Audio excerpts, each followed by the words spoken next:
Good afternoon, everybody. Thank you for joining us for our fifth session of today's Yes Speaker series. I'm delighted to be joined by Cove Collective, who are going to share a talk on building community through design. Before we get started, we would like to acknowledge that the land on which George Brown College is situated is the traditional territory of the Mississaugas of the New Credit First Nation and other Indigenous peoples who have lived on this land.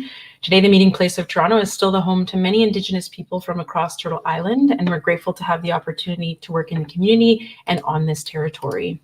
Across the School of Design, we remain committed to identifying and removing systemic barriers to accessing college programs and services, and we're committed to identifying strategies, tools, and actions to better support our Indigenous student population. In a commitment to build connections and opportunities for students to engage with design's visionaries, YES features a week-long lecture series, 18 to be exact. The design-focused speaker series has been cultivated in an effort to provide dynamic perspectives and unique discussion opportunities for members of our community, including students and faculty alike. Honest advice for designers from really good designers connects the School of Design with those who've been impacting the industry on a local and global scale. We encourage you to ask any questions that you have for Leanna and Ashley in the YouTube chat. As part of this week's activities, we have a series of giveaways, and I'm happy to give away one of Ashley Tomlinson's lovely love letter posters that can be purchased on the Cove Collective website. The poster goes to the first student who signed up for this session, Nina Mugardichian. Nina, just send us a DM on Instagram to claim your prize. With that, I would like to introduce the dynamic duo that is Cove Collective. Ashley is a multidisciplinary graphic designer based in Toronto, Canada. She received an advanced diploma in graphic design from Humber College in 2019. Recently, she was the junior designer at Studio Wise, where she worked on editorial projects for the University of Toronto, Ryerson University, and the Creative Destruction Lab.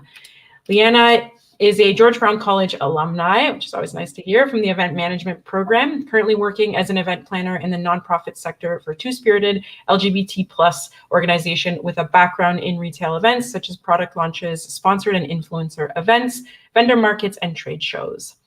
Frustrated by the lack of intersectional representation in their industries, Ashley and Leanna co-founded Cove Collective, a community that centers the voices of BIPOC women and femmes through a book club, events, and a podcast.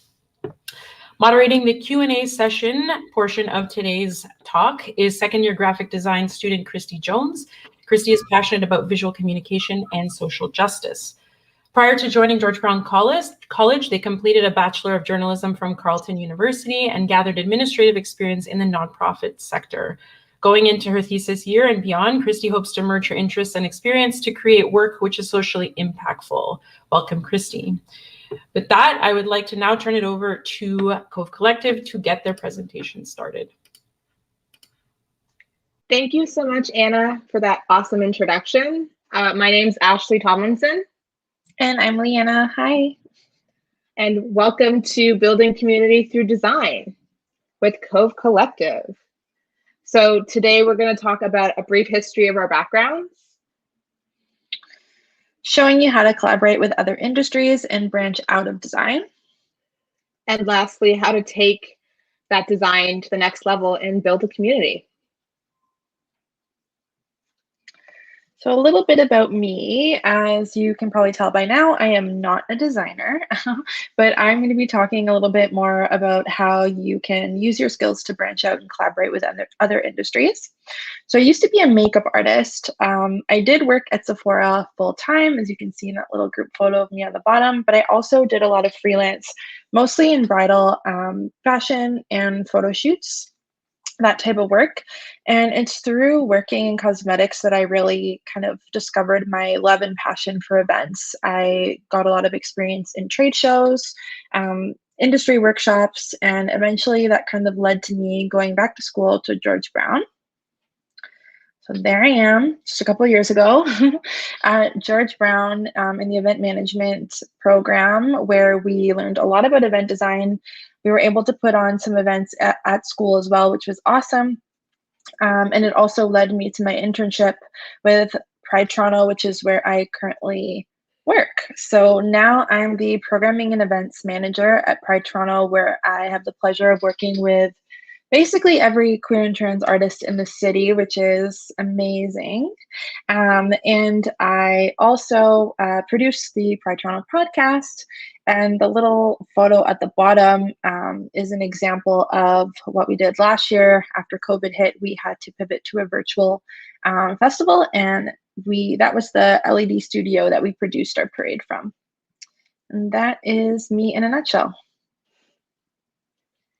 So a bit of background on me. I actually did also attended George Brown straight out of high school. I went into the fashion management program, and then a couple years later decided to go back to school for graphic design. During my second year of my program, I really wanted to branch out and meet people within the industry and start networking. And so this is actually the first ever networking event I ever attended through the RGD, which is the Registered Graphic Designers Organization. It was a design-a-thon. We had 12 hours to complete a brief from a client, and we had a mentor on our team. For me, my mentor was Laura Stein, who you can see sitting in the blue turtleneck at the top right, in the top right photo. So this is a really cool opportunity, and it allowed me to kind of picture myself and see where I want to go outside of school once I graduated, which led me to my first job, Studio Wise. I actually met Nicola Hamilton at that design-a-thon, and learned a bit about her background, how she focused a lot on magazines, and I really love magazines and didn't really think of magazine design as an option for me as a designer. So I reached out to her after meeting with her initially, and we went to coffee, we chatted, and we kept in contact after that. And basically, you know, I was super eager about my internship and getting my internship done at Studio Wise. I was a bit too early though. And so Vanessa Wise, the founder and creative director at Studio Wise, was super gracious and allowed me to sit and have a desk in their studio space. So I would bring my laptop and do my schoolwork on my days off from school, which led me to the quote unquote jokingly title of student in residence. And then I became their design intern, and then that led me to being our junior designer. So a couple photos, that's the first holiday party, the top picture that I took at their holiday party in 2018. The bottom right picture is just from a collaboration we did with May Trong, who's an awesome photographer. It was for a art project we called Wine Wednesday. And then the bottom left-hand corner is one of my favorite layouts that I designed at Studio Wise. I'm currently right now completing a contract at Clean Eating Magazine. The woman on the left is Stacey Jarvis, and ironically enough, she was my editorial design teacher in school, and that's where I really fell in love with magazines and magazine design and started to think about it, but I didn't really think it was a career that I could actually do.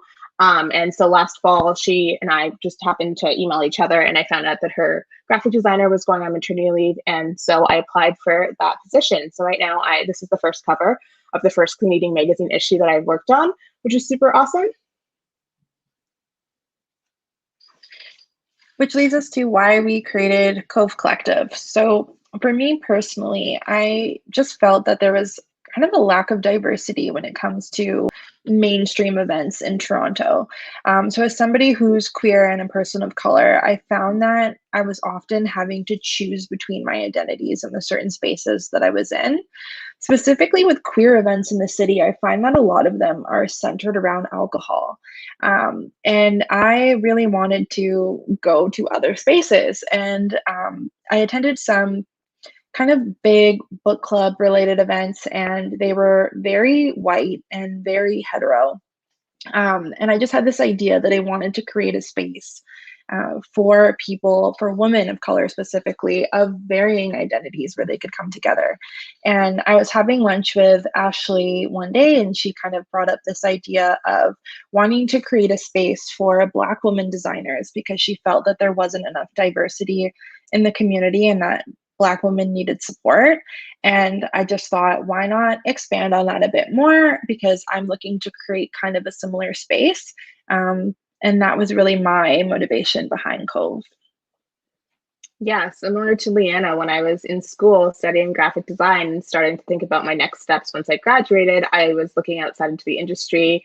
I really wanted to try and work and be mentored by or work under a Black graphic designer, or senior designer, or creative director, and Black women specifically, and didn't really see anyone, find anyone. So I kind of expanded on that and just said, okay, I'll try and work for a woman creative director. And so I have both of my jobs so far.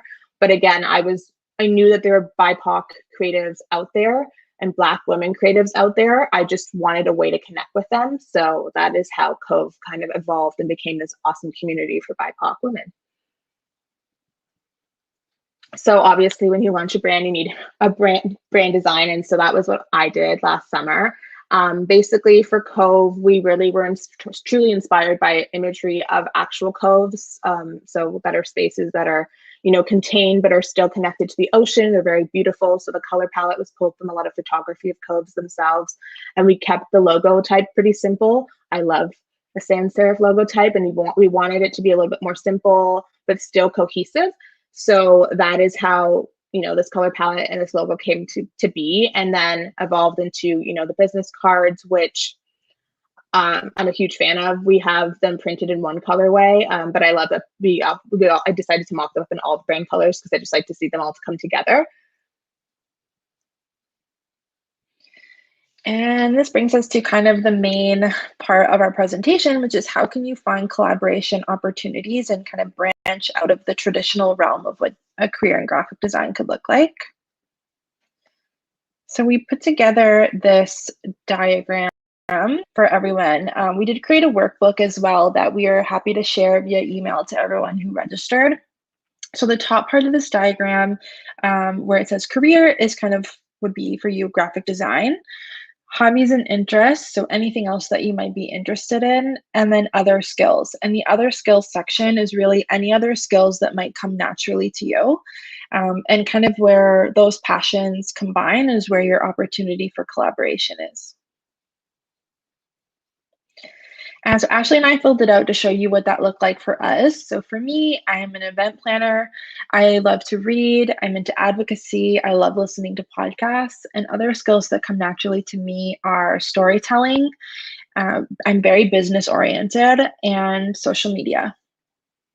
And for me, my career, I'm a graphic designer. My hobbies also are books and reading, listening to podcasts. I'm also a huge fan of magazines, and other skills that I have. I'm good at networking, research, and I love storytelling, and I'm good at that. So that's how Cove Collective came to be. And this kind of shows you where all of our interests and passions kind of overlap, and where the collaborations made sense based on the skills that we had that kind of complemented each other. So knowing that, how can you bring your ideas to life? So obviously, it seemed pretty obvious when Leanne and I started Cove that we wanted to incorporate our love of books and maybe even try to do a podcast. So that's what we did. We launched our podcast pretty soon after we launched Cove, and we decided to have a book club that focused on reading books specifically by BIPOC women authors. So you can see how we took two big things that we really loved and combined them to make them a part of the Cove community, and it allowed us to have a meaningful connection to BIPOC women through different avenues. So through our podcast, having conversations with other BIPOC women, but also having conversations with people who've listened to podcast episodes, and then also having, you know, discussions about books on our social media.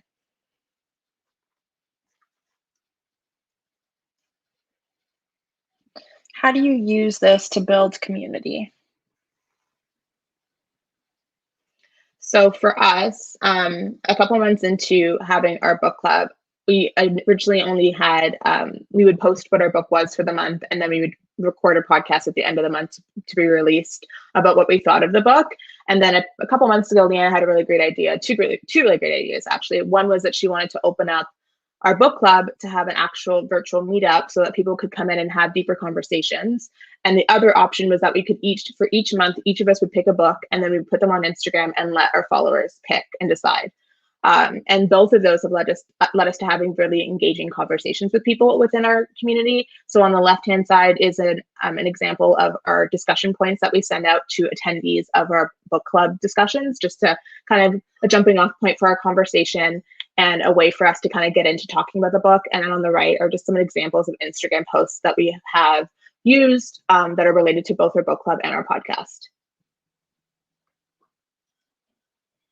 And kind of building off on that, when you have these skills, right, you're a designer, you have the capacity to build out different things. And so we really wanted to utilize Ashley's skills in a way that we could show support and build trust with the community, which is a way in itself of building a virtual community. So with that in mind, we decided to create the 30-day journal. This is a free resource that we offer to women of color. In order to access it, they had to provide their email address, which was an opportunity for us to build our virtual community by building a newsletter and email list. So we now have over 250 people on this email list, and it was very simple. All we had to do was, I mean, it did take a long time to build this, but we did have to build out this 30-day journal. So this is something that you can use your skills in design to do when you're looking at building your brand or building a community. Think about what resources you can offer your community that's going to show support and build trust. And eventually, this wasn't something that launched right away, but a couple months into us running Cove, we decided we wanted to have a website, basically a one-stop shop so that people could come learn about who we are, be linked and connected to our podcast, be linked to our book club, and we have a blog now that we're slowly starting up right now, and we also have a shop. So we wanted to make sure that our branding also, follow through on everything. So the website is, on our brand colors, but it also is a nice place for someone who's interested in learning more. Say they find us on Instagram, decides they want to know more about us, they can come here and see all the things that we're doing. Speaking of our website, we also have a shop, and for Black History Month, Leanne and I wanted to launch a special project, and over the last, I'd say between September and December, we kept having conversations about books by Black women authors that we wish we learned about in school. So that kind of evolved into the special project that we launched for Black History Month in February of this year. Basically, we wanted to take 20 Black women authors that we wish we learned about or read about in our school education, and learn more about their history and combine it into a PDF, also 2 posters that we designed for it. So this is just an example of a page from the PDF that we did. But it also gave us the opportunity to collaborate with a BIPOC illustrator. So we collaborated with Selene Pereira, who is an amazingly talented illustrator.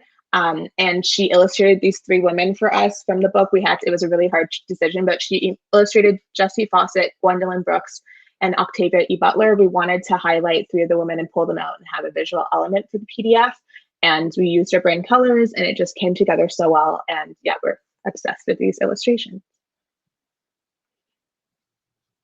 So where can you see design being used to create community in other places? So when building community in a digital capacity, you have to think about consistency and offering value. So in terms of your community touch points, so anywhere that your community or your client is going to come into contact with your brand. So for us, that could be our social media pages. It's also the registration page for when people are signing up for our book club. So we wanted to make sure that if you're signing up for our book club, you see the Cove Collective logo there. When you're on our social media page, you're seeing our branded colors and our logo everywhere. A great way to build community through your social media is providing content that has value or something that's going to keep people on your page longer. So one of the ways that we do that is with our carousel posts. So after a podcast episode, we create a carousel post of takeaways from that podcast, or if we do a live like this one showcased here, we make takeaways from that live. And this is a great way to increase engagement and provide value and keep people on your page a little bit longer. Other ways that you might see people building community through design on their social media platforms would be with Instagram story templates. So those templates that you see sometimes where it says this or that, and people choose like pizza or pasta or whatever it is. You can create different templates that are specific to your brand or your content, whatever it is that you do. And it's a good way of getting people to engage with you and interact with you.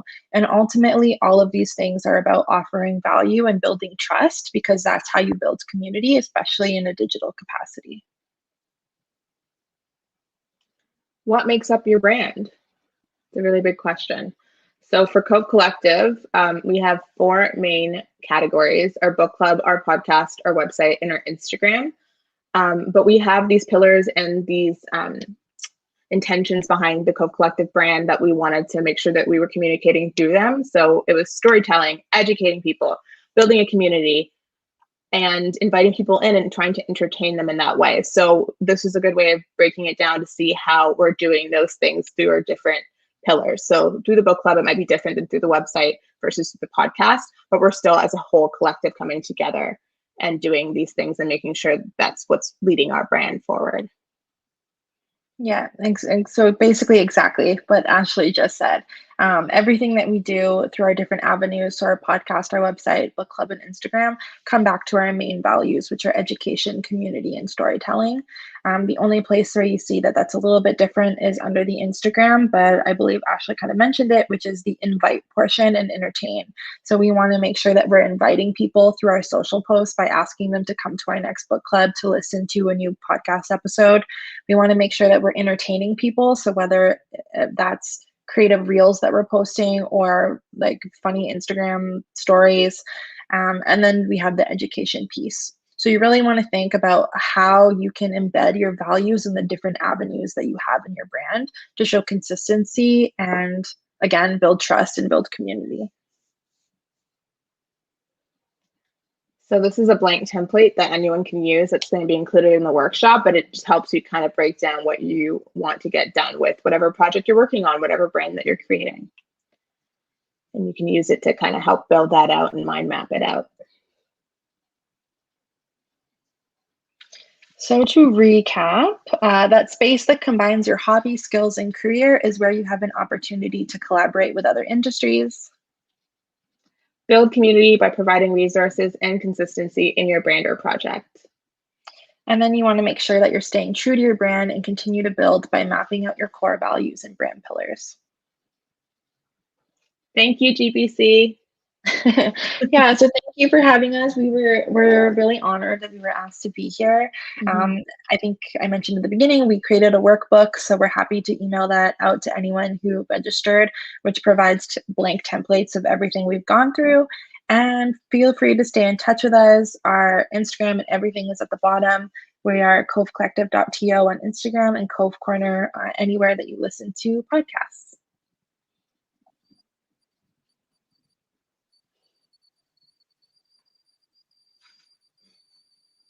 Wonderful presentation, guys. I feel like we really learned a lot about the steps that we can take to foster community, as well as the importance that it can have in our own journeys as people and designers for everyone, but also specifically for those who have not been traditionally represented in our industry. Before we move into some questions from the audience, I'd love to ask, what have been some of your favorite parts of developing Cove Collective and working together as a team? I think for me, it's just been getting to know Ashley a bit more, like on a deeper level. We've actually known each other for 10 years, which is quite some time, but we knew each other through a friend. And so we kind of spoke in passing at different events. And it's been really healing, I'd say, having like a Black woman be in my close circle of friends. Like, as you know, Ashley and I say this all the time when we're in our book club meetings. It makes such a difference to be in a closed container of other BIPOC women talking about the books that we've read versus being in a white-centered space. And I think that whole experience has just been really healing for me and one of my favorite parts for sure. Yeah, I have to agree with that. I feel like it's like a lack of a filter that I have. I don't have to like be on all the time around Leanna. And through the virtual events that we host through Cove, I feel like I can just be more of myself, which has been really awesome. But I also want to say the conversations we've had with so many amazing BIPOC women throughout the last like 6 to 8 months that we've been doing this, since end of August of last year. And also like all the cool books that we've read. Like I think that it was really smart of us to kind of challenge ourselves to read books specifically by BIPOC women authors, because we both love books and we both realized that we weren't reading enough. And so I feel like it's been such an amazing opportunity to like branch out and learn. So even though I'm a Black woman, there's so many experiences of BIPOC women that I don't understand because I've never experienced that. And so it's been a really amazing opportunity to learn and grow as well.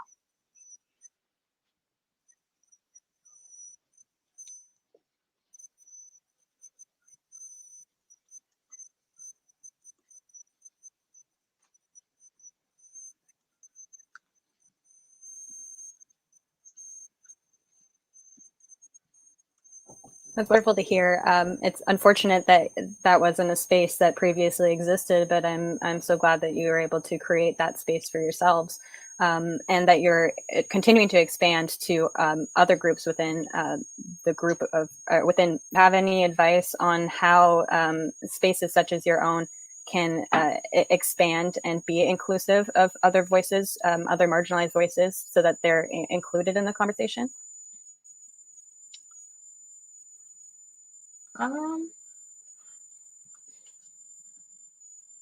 You want to answer? No. Well, I was Yeah, just I gonna say think it was educating, like just being educating, being open. I think in our culture we tend to judge really quickly, and so I think just having an open mind and being able to listen and even having tough conversations, it's all a part of growing.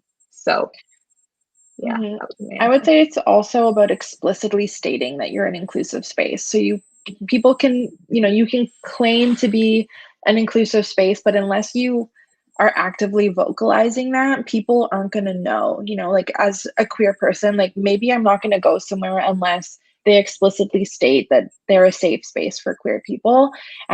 If you don't explicitly say that you're a safe space for BIPOC people, maybe they won't feel comfortable coming to your event. So I think not being afraid to be more vocal about your values and where you stand is a great start.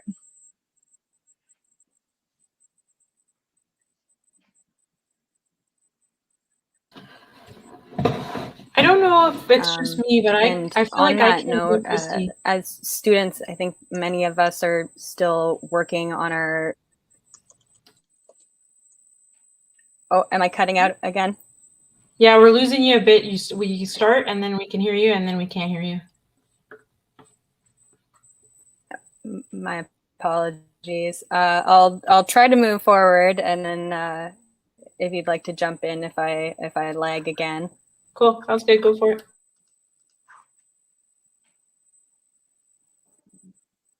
For sure. So as students, many of us are still working on developing our conviction, both within design the world and socially. How did you gain that confidence to begin engaging in community building and approaching those more difficult subject matters? I feel like you just have to start as much as like I know I do it in my brain. I talk myself out of everything, and so I would say that you just like once you have something, don't stall on it. Don't give yourself enough time to like convince yourself that you can't do it or talk yourself out of it. Like do it anyway, and then just remind yourself that every single creative designer person that you look up to or admire, your fellow classmates, your teachers, everyone has dealt with that imposter syndrome. And it is hard to come out and have conviction about your beliefs and where you stand. But I think it's more honest to kind of just be more upfront and more straightforward, especially if you're as you move into looking in for jobs and things. I think it's actually really great to be clear on that because you don't want to end up in an environment that isn't supportive of that, or you feel like you're a pariah. So I feel like the more clear and kind of upfront you are about it, the better. Yeah, I was going to say the same thing. It's really just about starting and pushing through. We did a podcast recently with an Asian woman, and she was talking about the lack of confidence in the Asian community. And one of the things she said really stood out to me, which is that like as women of color, like we tend to not do things because we feel uncomfortable, but we don't know that if we push through that discomfort, we find that we have success on the other side. So it's just about knowing that you might feel a little bit uncomfortable, but choosing to do it anyways, because once you do it, you realize how much power and how much strength you actually have. And then, success is on the other side. Totally.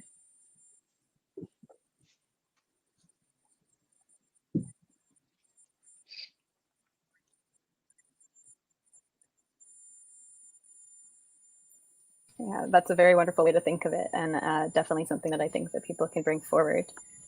We do have some questions from the audience, so we can take one of those.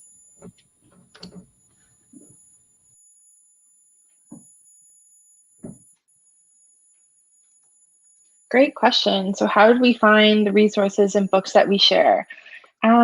Ashley and I are both just kind of book nerds, and I feel like we're just reviewing. Like I'm on Goodreads often, just kind of looking at new books and reviews, and I'm on a couple different mailing lists for local bookstores, and I check out the the different books of the week that I get sent. I don't know about you, Ashley. Yeah, I feel like there's a bunch of, I can't remember off the top of my head, but there's a bunch of book focused websites that I'm subscribed to their newsletters. So I know about like new book launches that are upcoming or newly published books. I would also say though, a good way of doing it, sometimes I like to just say, hey, like Google best books of 2018 or 2019 and kind of go back and see what was on the list. And they're usually kind of broken down by subcategory, which is awesome. So then that way, like if you like nonfiction, you can just look at the nonfiction section. If you like fiction, you can look at fiction and so on and so forth. So I feel like that's a great way of doing it. But if there's something specific, I would just like add it into your Google search. Is like if you're getting really specific, if you want like, you know, a feminist short story book, I would just type that into Google and then see what comes up, because it tends, if the more specific you get in a Google search, you tend to get like a bunch of options. And then I just go, I don't even look at the links. I just go look at images and like, oh, that one looks cool. Because I'm, as a designer, I'm just like, oh, that cover looks nice. I like that cover. Yeah, you picked a lot of good books though based on the cover, so it's been working. Well, yeah, I mean, I know sometimes a really good cover is really telling of a book. So yeah. Yeah.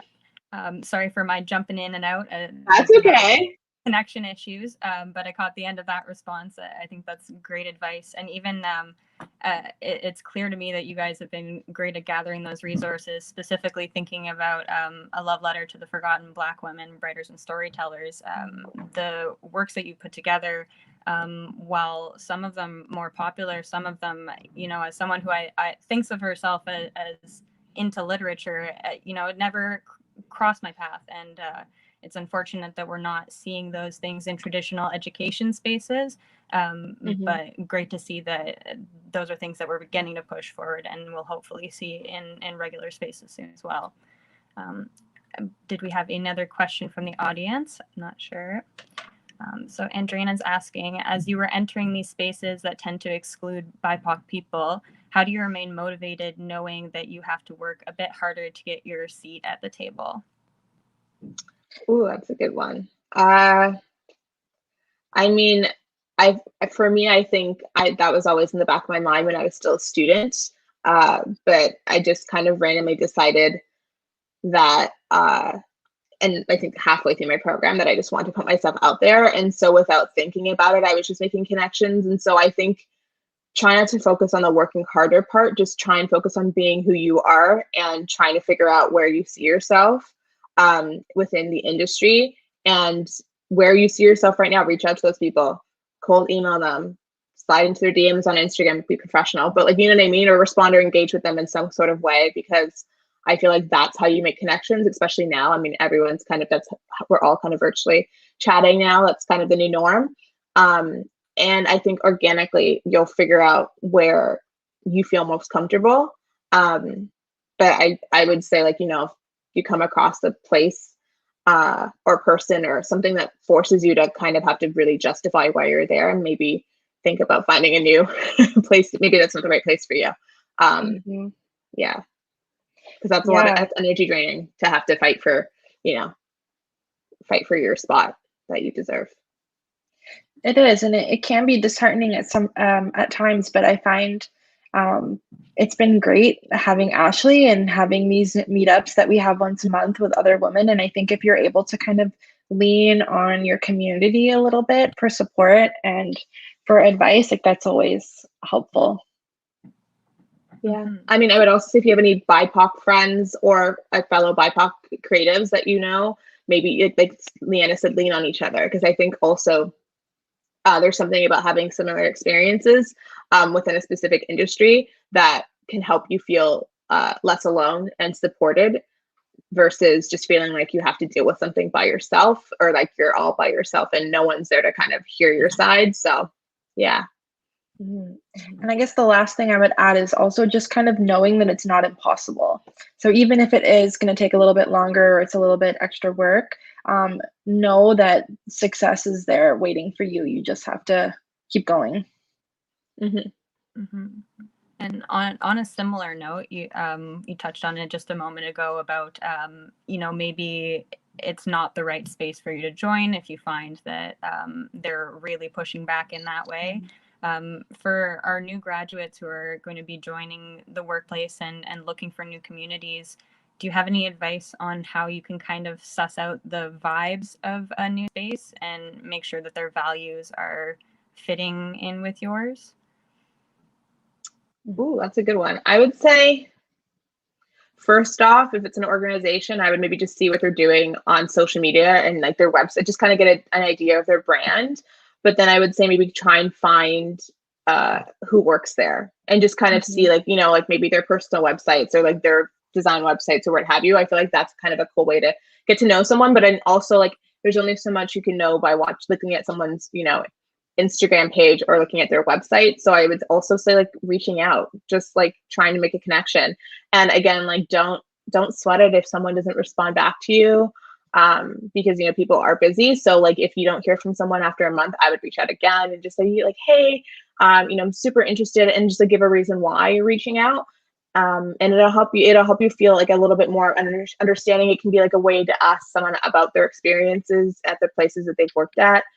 You can ask them about specifically about their job, and that'll help you kind of picture whether or not you can see yourself working for that particular place or that type of environment.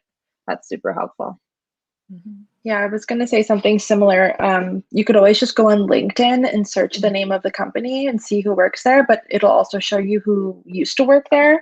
So if you notice that they had a bunch of BIPOC people that left, you could always reach out and kind of ask how they thought how their experience was that organization. Yeah, that's a really great idea. Yeah, that's super great advice. I think determining if their entire group of people is just, a panel of white employees and all of the BIPOC people have left might be a sign that there's something up there. Moving forward, we've been having so much discussion of topics like race, and that's something that you guys deal with on a regular basis, as well as topics like feminism, things that are very personal and can therefore be super taxing to engage with. What are the kind of things that you guys would do to take care of yourself and your own mental health when dealing with these topics? That's a great question. I feel like I personally have to engage in a lot of like me time. So I make sure that even this morning, I woke up and my boyfriend ran me a bath and I took a bath like at 8 in the morning. So I think just carving out time for yourself is so important. It can be very emotionally draining when you're consistently re-triggering yourself or talking about heavy topics. But Ashley and I also do our best to try to talk about things in a way that's a little bit more light. I don't want to say lighthearted because it's still heavy topics, but we try not to go too into it because it can get upsetting. But yeah, I think if you're just carving out some time for yourself, whether it's journaling, taking a bath, watching your favorite movie, just making sure that it's not all that you're doing, that you are taking time to kind of just relax and do something that brings you joy as well. Yeah, I would say also if you're working from home, like taking breaks.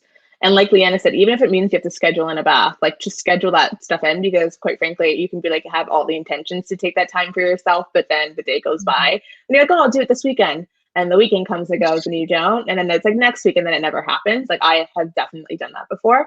So I would say taking those moments for self-care and figuring out the things that you love. Like for Leanna and I, we both love books. So like one of the big things for us is just like curling up with a good book or listening to a good podcast on a walk has been awesome for me.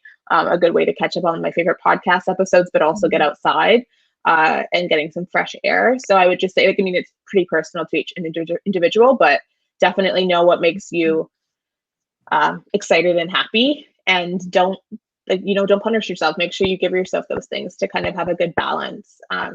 Especially during this time where it can feel like everything kind of like blends into like one thing, like work can blend into like home life is work life.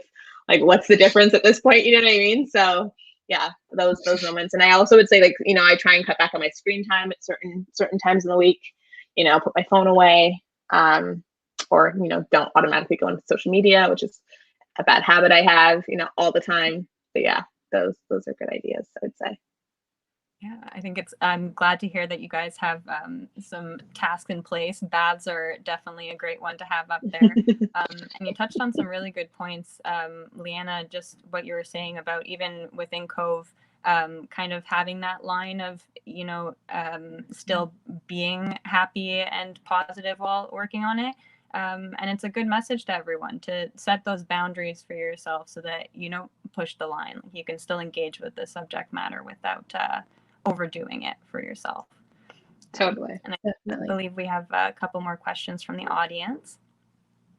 David's asking, what are appropriate ways for those in position of privilege to create inclusive spaces for BIPOC creators? Ooh. Very good question. For me, I think it's kind of about not deciding what that looks like for them and engaging in conversation to decide what an inclusive space looks like, right? So I'm not going to decide that this is what Indigenous women need without consulting with Indigenous women, if that makes sense. So kind of determining, what works for this community. And if it's imposing labor on a community from directly asking, you can just go into different forums online where people are having these conversations and kind of do the research for yourself. But I would say it's definitely about putting in a little bit of work to find the answers to that question instead of just determining for yourself what that inclusive space looks like. Yeah, I would also, like, just going off of Leanna's point, definitely just don't broadly kind of just say, oh, like all Black creators or all Black designers want this. Like, if you're working with people who are BIPOC creators, then I would have those conversations and ask those questions and ask what they would like to see. If you don't feel comfortable maybe having a one-on-one, maybe just like ask them to like maybe put something together like a survey and just say, hey, this is anonymous, but can you just like give me what would work for you? How do you see this going? Is this a good idea? Like, how, like, make it a collaboration and not just like, oh, we're going to speak at you and tell you that this is what we're doing to make it more inclusive for you, but we're not going to ask you for any insight. And yeah, like that doesn't solve it either. Yeah, I think those are excellent points. I believe we have another audience question. Jasmine is asking, any hopes or plans for expanding Cove Collective in a post-pandemic world? Yes, I mean the dream would be to have in-person events, since that's something that I really am passionate about doing. But we'll see kind of where that goes with Cove, with COVID. Geez, with COVID. I know Ashley and I have some more stuff in a virtual capacity planned in the next couple of months, but it would be great to host workshops or panels or day kind of things in person. That would be really lovely. Yeah, I would say 100% down the line having in-person events, even if we had like a live recording of a podcast, that would be really cool. But like Leanna said, panels, workshops, I think we're pretty open. I think generally speaking, we just agree on the fact that eventually we'd love to see some in-person events happen and get to connect like face-to-face with our community, which would be really awesome. And I know Ashley wants to collaborate with some more BIPOC women creatives. We have a couple of ideas for creative projects, but we're just in the brainstorming phase. Yeah. That's exciting to hear. Stay tuned for eventually post-pandemic, all the people and all the space in person. That's super exciting to hear. And I think the platforms that you've created thus far really have that potential to move into normal life, whatever that is going to be in the future. Though it's wonderful that you've been able to make them work online thus far. Thinking about that specifically, what has it been like trying to do that sort of outreach during a pandemic where you can't just go and have that nice in-person conversation and connection to create your community? It has been interesting, but I will say that we've had a few really good connections with people. I've just been DMing people and just kind of being a little bit more direct in my outreach. And I mean, I guess it does take a little bit more work. Like the first few months that we had our account, anytime someone new followed us, we reached out to them directly and thanked them. We respond to every comment, every like DM, everything. I think it's just about trying to connect with people as much as you can virtually. And then we've had a few meetings with some people too, just on Zoom, just to kind of ask people about what they do in their career and have like more kind of personal one-on-one connections. But yeah, it's been interesting. Yeah, it was definitely a learning curve, especially for me, because I feel like I'm really cool at like the conversations in person. Like if we had an in-person event, I'd be like talking to everyone and what have you. And I feel like I'd be Leanna, hiding. we're opposite. So she'd be hiding, but I'd be like talking to everyone. But like the opposite is true when it comes to being virtual. Is Leanna can like slide into anyone's DM, send any email. Like, you know, we've spoken to authors. We've spoken to 2 of the authors from our book club, which has been insane. One of which, both of which were Leanna just reaching out. And like, I would still be sitting here being like, I don't know, like overthinking it like months later. And they said yes. And it was really awesome to have those 2 different conversations. And it's just because Leanna was like, yeah, we're going to reach out. Like, it's going to happen. So yeah, definitely having that confidence. Brain. Yeah. She's just like confident in that sense where I'm like, I don't know, like, what would we say? And like overthinking it constantly. And then meanwhile, she's done it. They're like, yeah, sure. What date? And yeah, so. Love that. I think in one of our earlier chats today with Berkeley Pool, she was noting how we need to kind of have the audacity of a white man when it comes to things like networking and connecting. And I can really see, like, you know, that self-doubt, it only really carries through with people who don't fit that description. And it's great to see people pushing forward past that and having that audacity, right? Yeah, definitely. Yeah. I love that. Right, wonderful. Goodness, sorry, I'm losing my train of thought as well. Okay. Again, moving back to our graduating students specifically as they join the workforce, is there anything that you could advise them connecting with their peers, even with the online format as well as in person, I suppose? Oh yeah. So I'll go with online format first. I would just say like the RGD is a really great place to start. The ADCC, they put virtual events on. They've been putting a lot of virtual events on throughout the past year in the pandemic. So I would definitely say if you can, I think a lot of the things that I've signed up for have been free. So just signing up and showing up, you don't have to talk, but it's a good way to kind of like, you know, hear other people talk, hear their experiences and connect and slowly kind of like dip your toes into it. But again, like I said, I mean, everyone's really unique. So if there's a specific person that you really admire or a specific place that you really admire, like find someone to reach out to. And I would just say email them. You know, don't do a cookie cutter hi and like copy and paste the name, like really kind of do your research and tell them why you admire their work and like a little bit about you. I think that's a super great way to kind of connect with people. And then even just ask them, like, can I virtually have a coffee with you and pick your brain, trying to figure out where I want to end up in the design industry.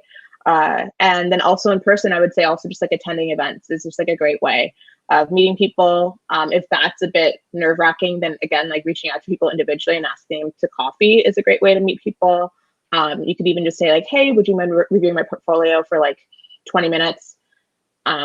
Things like that I think are cool. And I think like as much as it is daunting and a crazy idea, it seems like when you're like going to do it on the other end of it, it's like always exciting to have someone reach out to you and say, hey, like I admire what you're doing, or I'd love to, you know, get you to look at my portfolio or just talk to you about your careers. Like so far in my experience, the design community has been very welcoming and open, especially people who volunteer their time to things like RGD. Like if they're taking the time to volunteer their time to be there, like they obviously want to be there. So, you know, definitely take advantage of those moments and talk. I mean, Nicola Hamilton, for example, we only connected at the end of that design-a-thon. So it was like, I think 8 or 9 o'clock at night, everyone's exhausted, about to go home. And we happened to talk. I think I saw pins on her leather jacket and that conversation literally snowballed. And then all of a sudden, like, you know, a year later or a year and a half later, I was the junior designer at Studio Wise. So, you know, like you never know where a conversation can lead you. You never know that if you're talking to someone and maybe they don't know, or they don't have a job for you, they may know someone else. I've also heard stories of someone, you know, doing a portfolio review with someone and they can't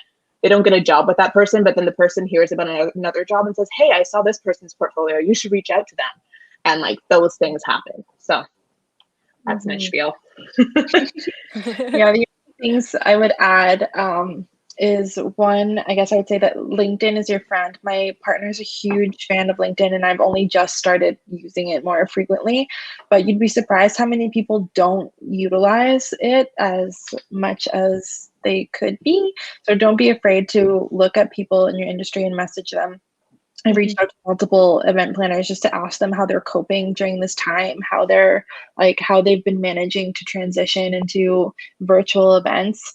And then if you are working and you are in a job, I think right now, like one of the things that sucks about working virtual is we don't have the capacity to walk by each other's offices and have that small talk in between projects. And I think work in a virtual sense has become very much about, we get in this meeting, we work, we get out of the meeting, we like work, and like there's no conversation. So don't be afraid to initiate some kind of, morning staff chat where you just want to connect with some of your coworkers, and like Ashley said, have a virtual coffee in the morning, because you want to maintain that the social aspect of your job as well, and the emotional connection to the other people you work with, or else you might not make as many connections in the industry as you'd like without kind of that one-on-one human connection. Actually, speaking to that, I know someone in the industry pretty well who said that, reminder that all designers are human beings and people. So lead with that, don't just be like, oh my God, is your work hiring? Just like, I don't know, if you see something, you follow them on Instagram, be like, oh, I love this post that you posted. I have a cat too. I love cat. Like that's conversation starter right there. So. Yeah. I think that's great advice. It's really having the confidence and getting forward. I think that we'll definitely be taking with us. We're reaching the end of our time right now. So I just want to thank you guys so much for taking the time and energy to speak with us and sharing all of your knowledge today. We really appreciate it. Our next session in the speaker series is beginning shortly at 4 p.m. Ian Rolston will be presenting on the topic of surviving critiques, followed by a Q&A session moderated by Dave Hosang. You can register for all of this week's events at yes.schoolofdesign.ca and follow us on Instagram at SOD_yes. Thank you. Thank you so much, Christy. Thank you so much.